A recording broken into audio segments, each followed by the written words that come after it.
Hello and welcome. I am April Frazier, confidence coach, and I'm here with another fabulous woman.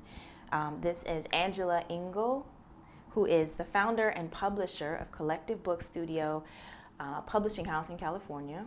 She's also a mom of three, full-time entrepreneur and powerhouse, and we are here to unpack what's next for her and what she really wants. Welcome, Angela. Thank you. I'm excited, April. So we talked, you put in your questionnaire some weeks ago. So I'm going to tell you what you put in the questionnaire and you can tell me if that's still the right place for us to start in our conversation or somewhere else. Cool? Yep. You said you're trying to figure out your marketing versus your PR efforts in your business, productivity, how to focus your energy. And you also said something interesting, how to stay understanding but also be tough. Hmm. Do Yep. these feel like a good place for us to start our conversation today? Yeah, sure. Yeah. They're still real. Okay. Tell me Yeah. what is it that you want to figure out in marketing and PR? I think it's just budget, to be honest. It's just like it's a numbers game and where we spend our money. So, there's so many avenues you can go. You can go direct to consumer, you can go um B2B, wholesale, and what will best serve my brand, my company, and my clients. That is just what always weighs on me. And what would your ideal situation be?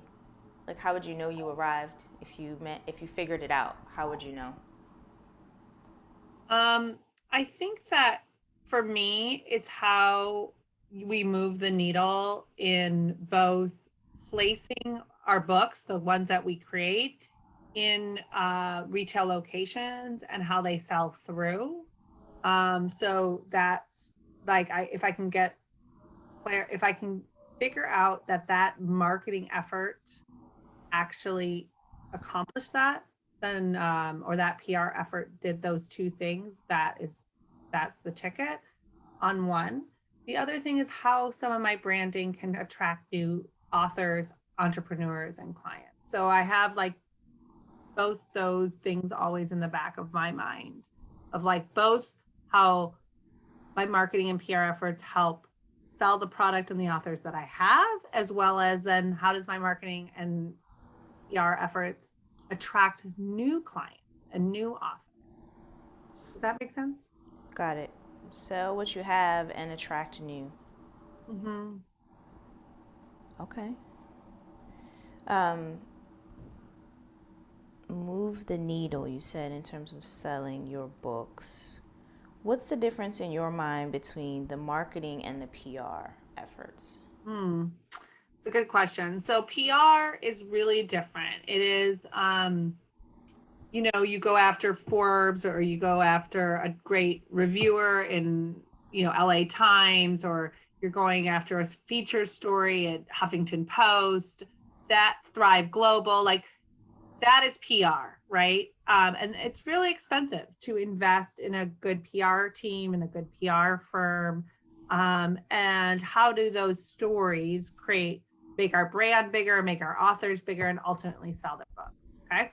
So that's PR. Marketing is things like creating a poster, doing a giveaway.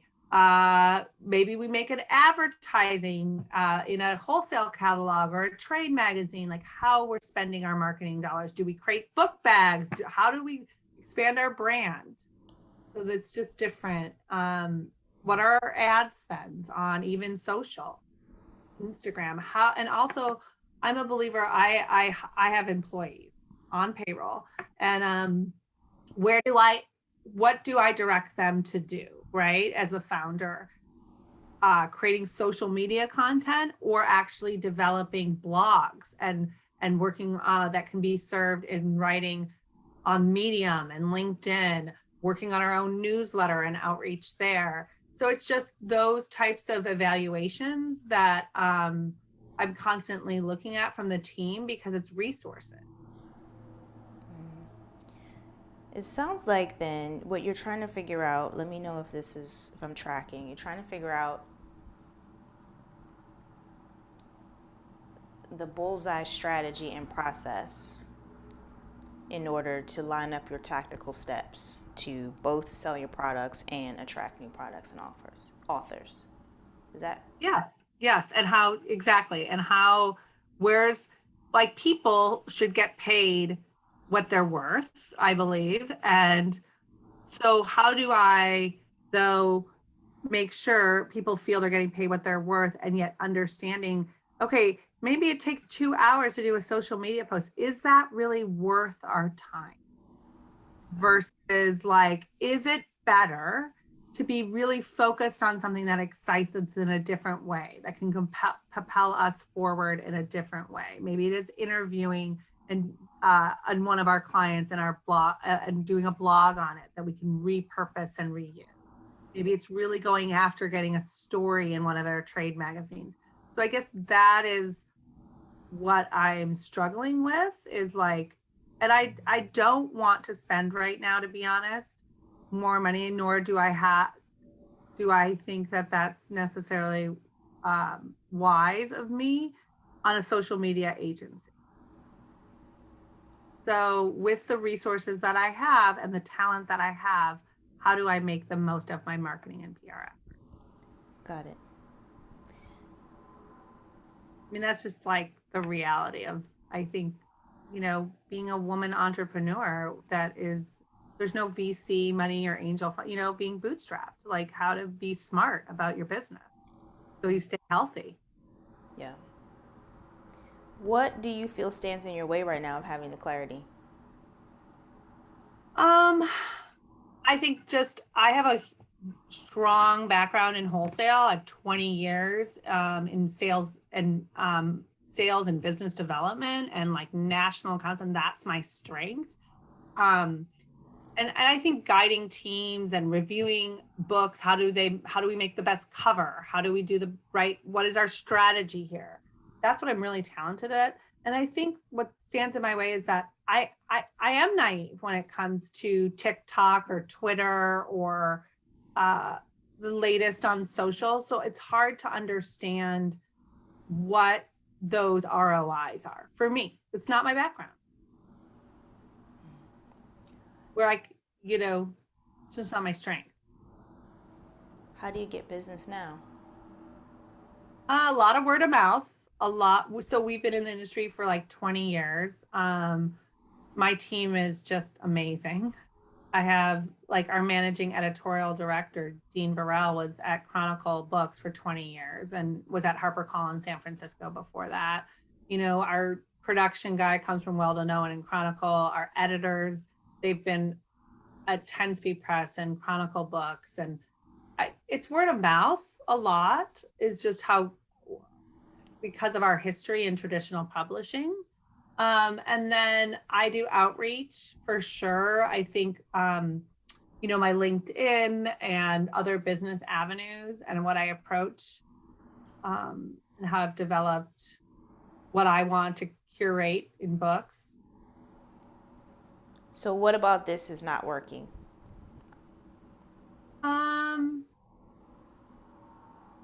Well, I just need to think about, I would like to think about what other resources are out there, or like grants that are out there or other resources, so that I can put more money towards marketing and PR and that support my authors, because I have a big hill to climb. Traditional publishing, the big five, own a lot of real estate and they have huge marketing budgets. So how am I going to be able to, everything costs, right?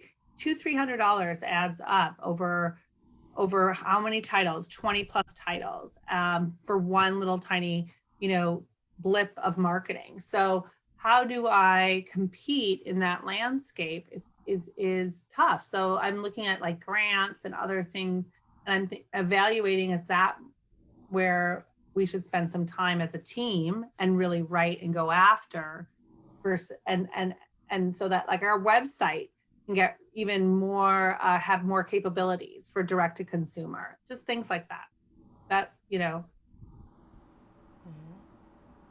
does that make sense? Did I kind of go around the question? It does make sense. And I have no experience in the publishing industry. So I'm going to ask what may seem like dumb questions. Totally. Um, Nothing is a dumb question, by the way. well, thank you. What we know, right? Thank you. Why do you have to compete? Oh, well, I think we do it better, but no, you mean, look, there's traditional publishing and then there's Amazon, like self-publishing. And so I'm creating a new business model within a space that's been around for centuries, right? I mean, centuries. People, the art of the book, the publishing, it's just like, there are like old guards. So to break down old guards it's not only exhausting. I think I can do it, but it's tenacity, right? Like I have the tenacity, but in the end, there is also something called limited resources, and both in time and money. And so I think that is where I always am evaluating, like where I spend my time and how much money is the spent. Because I still, no matter what, have two monoliths, right? But I'm between, which is Amazon and traditional, right? Like, so it's just like, it's fun and exciting. And I love creating a book. And I've got incredible people behind me within the industry that are my champions, that I could not do it without them. So now it's me understanding, I think, this like new world of like the social and how that elevates our brand and our authors and our voice, because that will help us sell more books and ultimately do better. And my clients, they're looking for that. They're looking for a new avenue in publishing, and I'm trying to offer that to them. So I want to offer it to them, not in all the ways that we can do it, and in some way would be of course, is also marketing and PR. Does that make sense? So just to be clear, whatever you say doesn't have to make sense to me.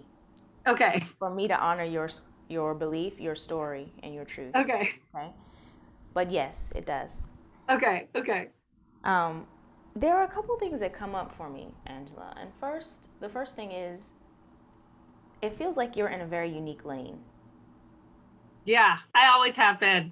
Like I was born this way. Like I think like my friends are not surprised. My mother sent me a text the other day of like how proud she is of me.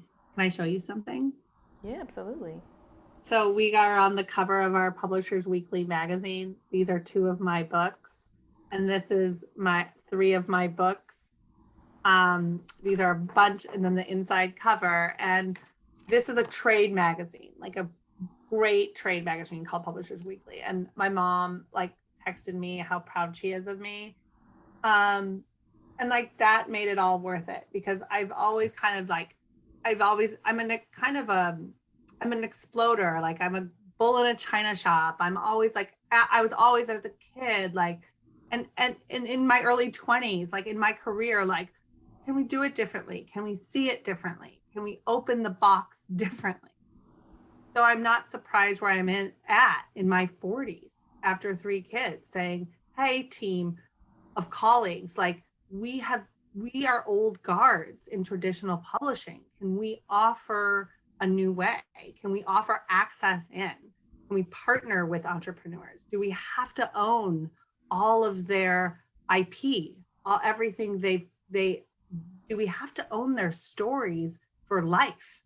And I don't think we do, in order to also give them access to be able to sell in Barnes and Noble and small bookstores across the country and Books A Million and Amazon. Of course, Amazon will, but to be offered at our favorite bookstores, right? Like the Strand in New York City, or Green Apple Books here in San Francisco. Like it's just, everybody has their favorite bookstore. And I saw that this need that people were asking for, right? Self-publishing didn't just come from thin air. It came from people asking us in traditional to give them access. So asking your question, how do I say that story? How do I mark? I'm struck. like with a small limited budget, how do I break into what I think is like a really exciting time? And I look at, you know, these incredible companies that are able to break out. And so that's what I'm sort of, you know, I guess from the coaching side would be like, where would I move my needle? I would move my needle to be like, hey, people who read this, like, this is a really cool way. I want to join in this movement of creating books as in a different way. Like I actually want to partner with Angela and her entire team. I guess that's the ultimate goal. I think you asked that. What's the star? What did you ask in the very beginning of me? What's the impact? Yeah, what's the impact? Or I think I asked you, how would you know you arrived? And you said you want to move the needle in Yeah, both. how would I know I would arrive? I would arrive because people would call and go, Angela, I read this story. I want to be on that train with you. I want to partner with you. I want to conduct with you.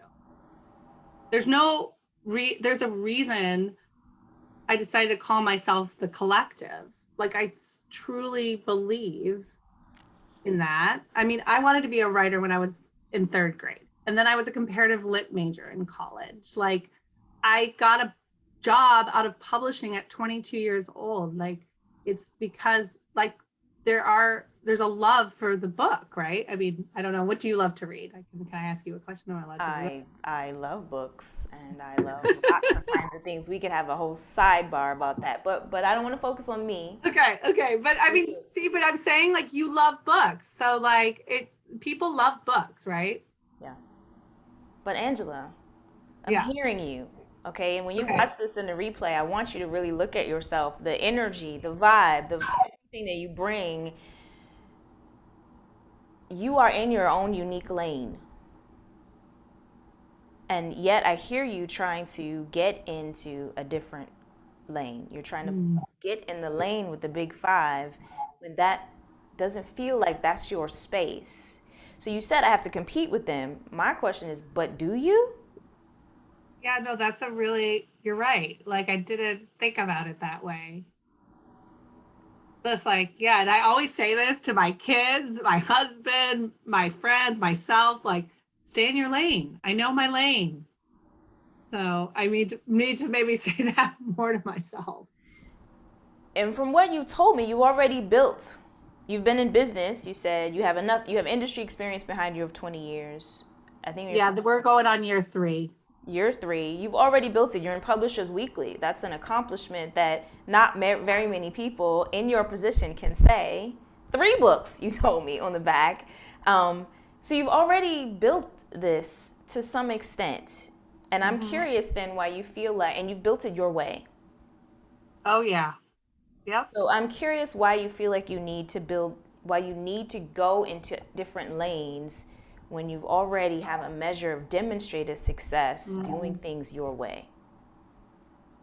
Yeah, I love it. I love it. You know, I think it's because people are always asking me like, well, like want to like almost justify, like I always feel like I always have to justify, right? Like, and maybe I have to start getting out of that habit, like justify why we're not why we're not like a traditional like hybrid model, which that is a whole nother conversation, and why we're not a traditional publishing house.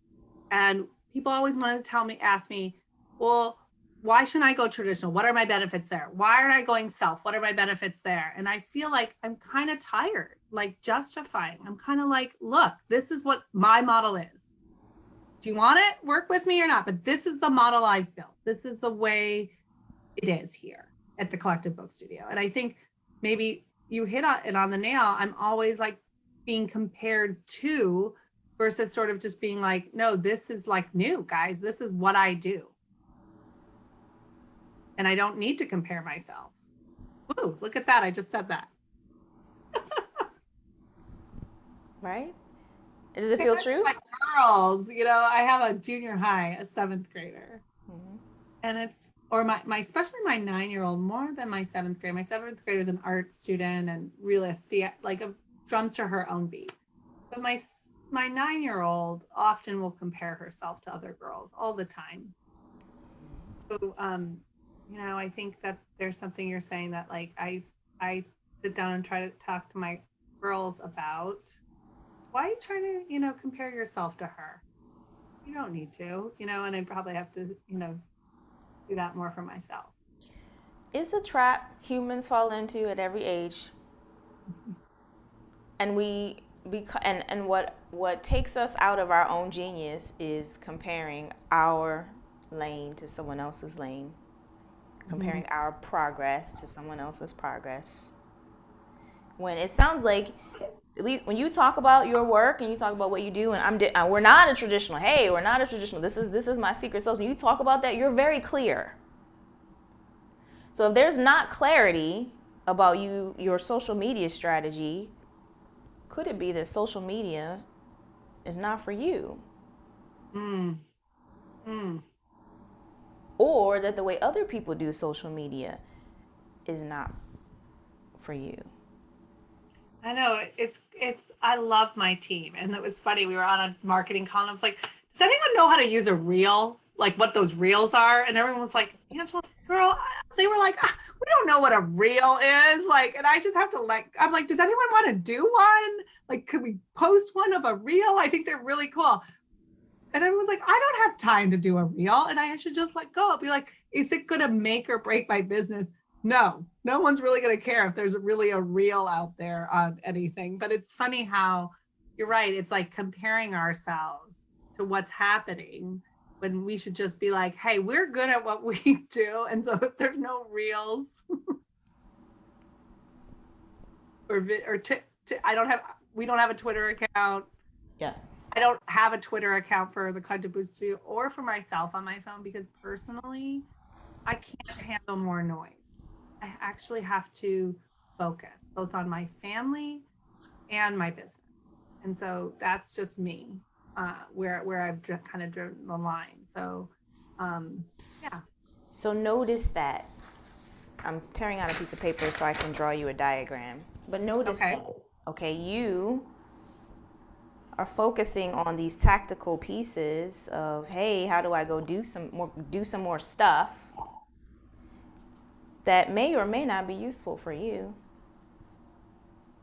Yeah. My question would be the vision. Why would you do social? Why would you, Angela, in her lane, why would you go to social media?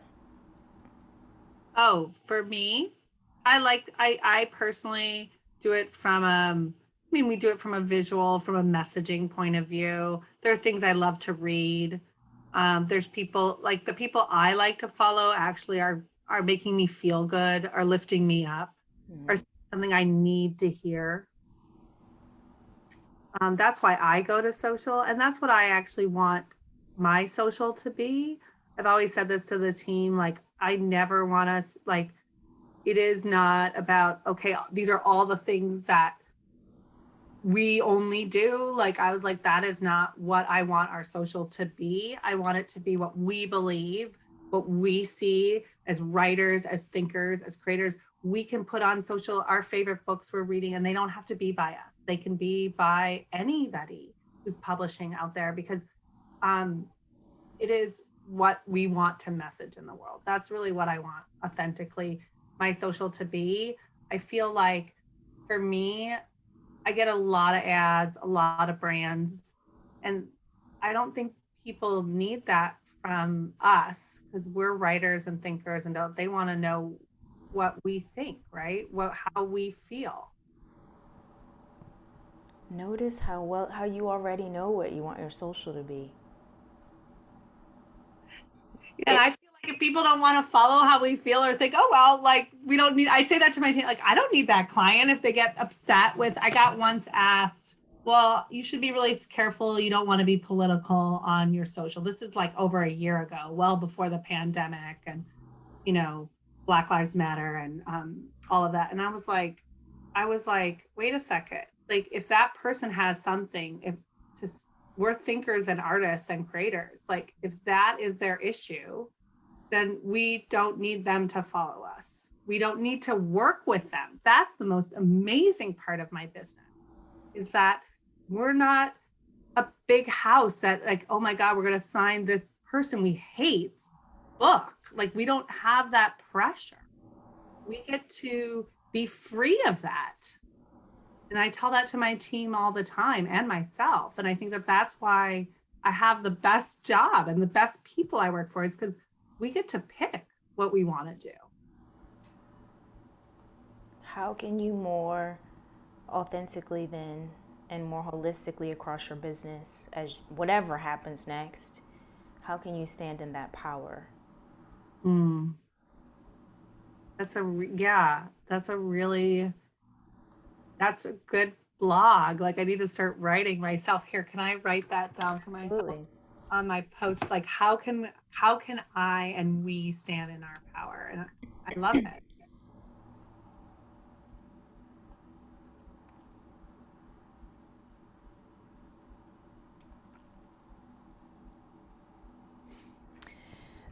The re- I think that I teach clients a compass question. It yeah. comes from a British rowing team. They hadn't won the Olympics in a number of years, and they wanted to. So they came up with what I call a compass question. For them, I can't remember what it was called, but they had like a pivot question where they would ask themselves, anytime they needed to make a decision, they would ask themselves this one question. And for them, the rowing team, will this make the boat go faster? So, are we partying tonight? Will this make the boat go faster? Are we eating pizza today? Will this make the boat go faster? Are we working out today? Will this make the boat go faster? Are we adding a team member? Will this make the boat go faster? Are we dropping a team member? Will this make the boat go faster? And I have termed that style of decision making having a compass. You're holding it up.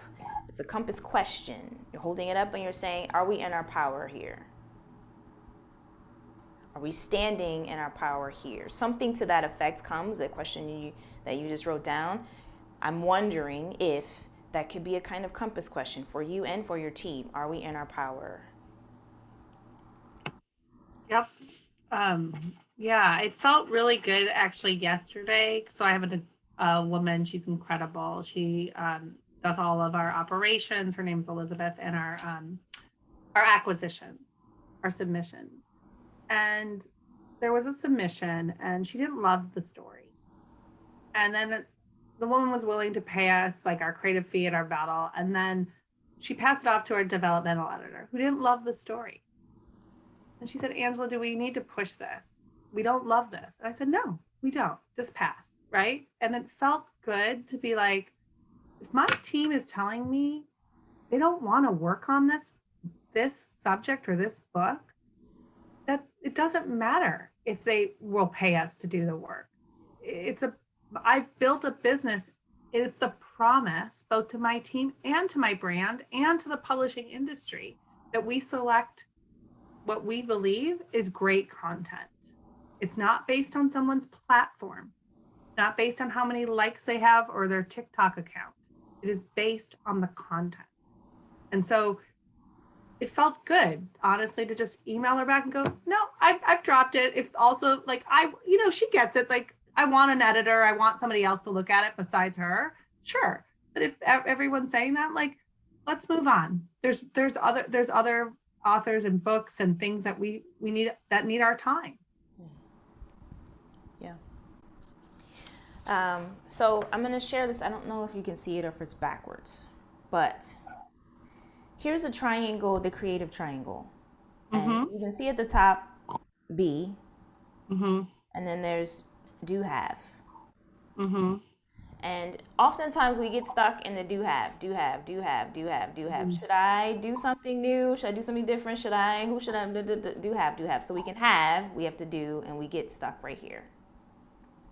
But what we don't often remember to do, especially when we're stuck in comparison, we tend to definitely get right here. Well, other people are doing it, so I should do it so I can have. What we don't ascend up to often enough is the be. And anytime we're stuck, that's a good place to wonder, are we being authentically? Are we being in our power? Are we being who we choose to be? Or are we stuck in do have? Does that make sense? Yeah, I'm stuck in do a lot. A It's a lot.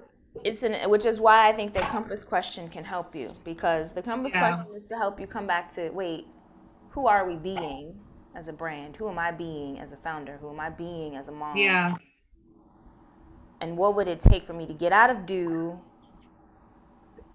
and ascend back to be? I know. Exactly.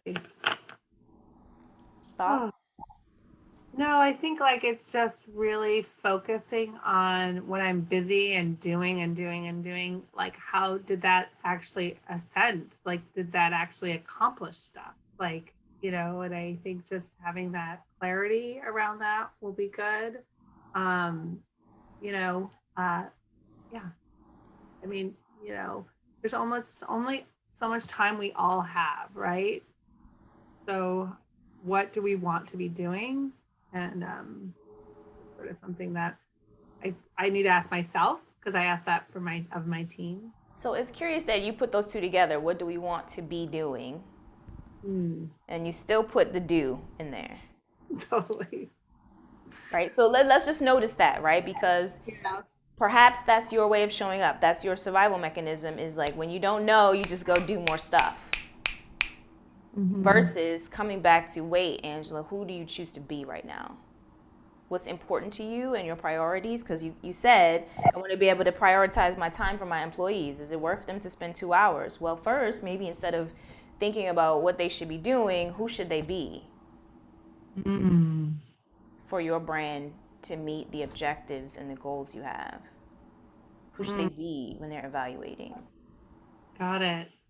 So Yeah, yeah, I love that. I love that. Do you think that it's worth asking them that question? that, I think you know the answer to that question. Because in this and I mean that sincerely, in this conversation, it's very clear that you're an intuitive. You know what you like, and you're clear about being in your lane. Mm-hmm. So from your lane, should you go ask them?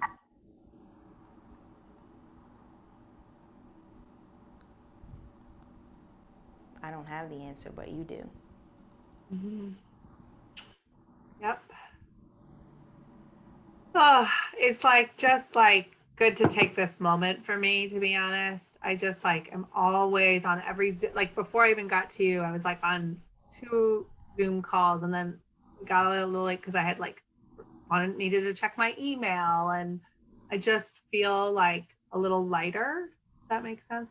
Right now, I just feel like, oh, I took this Friday be like, I don't need to be on a Zoom call for everybody else or for a client or all the email. Like, just took the time for me. So thank you for that. You're welcome. What is your biggest takeaway from this call? My biggest takeaway is two things. I wrote this. I really want to. So I feel writing is also therapeutic. Like if I actually don't have my own book, it's like I've sold books for 20 years, but I don't have my own book. And I was a creative writing minor, honestly. But but I write. You'll see, I have blogs and stuff because I find writing very therapeutic. So I'm going to write on how we stand in our power. I think that's my biggest takeaway is like how we stand in our power for me as a founder, as an entrepreneur.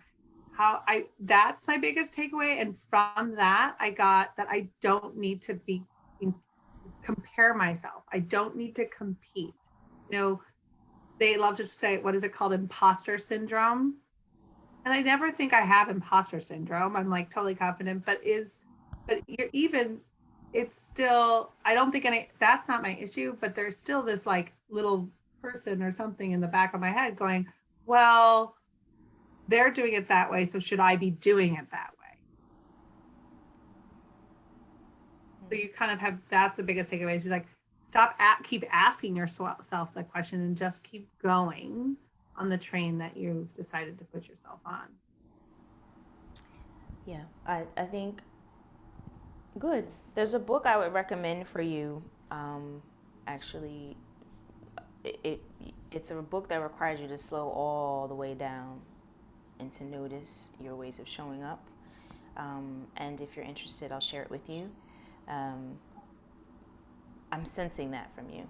I'm sensing that you're used to going fast and furiously. You're used to move, go, go, go, go, go, line up your steps and execute, and not. I'm sensing that there's a really strong resistance to slowing down. Does that feel true? Yeah, I don't slow down. Yeah. Like, people they've tried to tell me to meditate, take naps. Like I even tried a app. Like it's hard. Mm, Slowing down for me is exercise. got you. Okay. Just so you like, yeah, me going out on a run. Well, but that explains why you have trouble going standing in your power, because your tendency, your survival mechanism perhaps, is to go and do something. Mm-hmm. Do you meditate? No, I told like listen, like I got invited to that clubhouse, and I love Lisa Abramson. She's like a mindfulness coach, and she's invited me to go on it. So I'm like trying to follow. I'm following her, and I like yesterday morning, like okay, I'm gonna go to her 10-minute meditation, and I like trying to lay in bed and do it, and I'm like thinking about like I really just would rather go on a walk, be in my get my cup of coffee. Like I'm a city person. Like I mean, I just like love. I like get energy honestly from like walking the lake in downtown Oakland. Like it's just the way I am built. So it's hard for me to like sit for 10 minutes or 15 minutes in like a mindful meditation. But you might need to meditate on the move.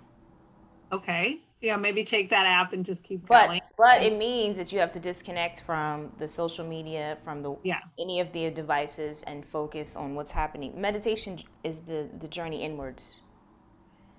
So in order to do that, you might need to walk, but without any distractions for your brain. Like no somebody talking at me, just like by myself. Like how I run with music. Is that I feel like that's my meditation. For you, I would discourage music because Okay. it is a mental distraction. For you, walk. Do you have an animal? Well, No. dog. Well, I have a bunny, but that I'm not Okay, walking. you're not walking the bunny probably. Yeah, for you, I would encourage walking, but without kids, without husband, without even mobile device, if possible, Okay. Okay. because you may need. Some people do need to meditate and move, and notice that. I sense even now you're Never multitasking. like tried to leave on a walk without my phone or a Walkman back when we had Walkmans, but like actually just try to be alone. And notice your words there, be versus do. Mm. It's an interesting place to play. Mm-hmm. Okay. Any thoughts? No, I'm just wrote down a little star that says how to be. And if you're interested, it's something I can help you practice, something I can help you with. Um, yeah, it feels like, but if that's something you want, it's something I can help you with. But for now, it feels complete. Conversation feels complete for you. Yeah, thank you, April. You're welcome.